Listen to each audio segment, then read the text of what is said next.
The nation's steel exporters can let out a sigh of relief for now. Washington placed a temporary tariff exemption on Korean imports. But according to our Kim Hye-sung, there may be more to the U.S. decision than meets the eye.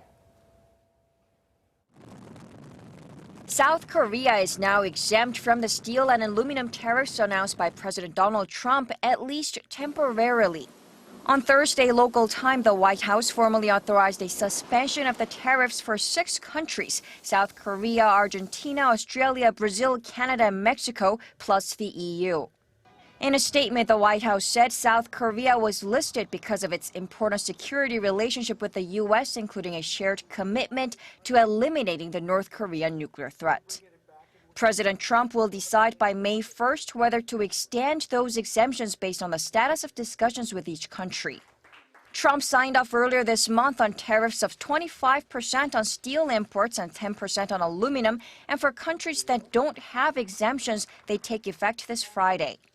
The White House announcement comes as Seoul and Washington continue talks to possibly amend their free trade agreement, with South Korean officials, including Trade Minister Kim Hye-sung, lobbying in Washington in recent weeks to win a reprieve from the tariffs.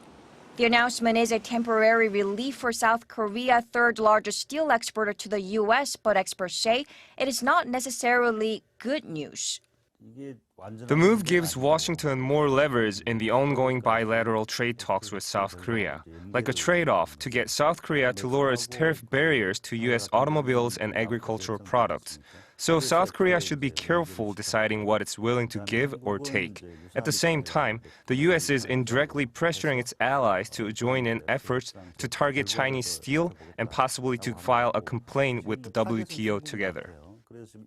South Korea held its third round of trade talks with the U.S. and Washington last week and is in the last stages of negotiations. The Trade Ministry said it will continue to work closely with the Trump administration for a full exemption and ensure Korean companies are not negatively impacted. Kim Hye-sung, Arirang News.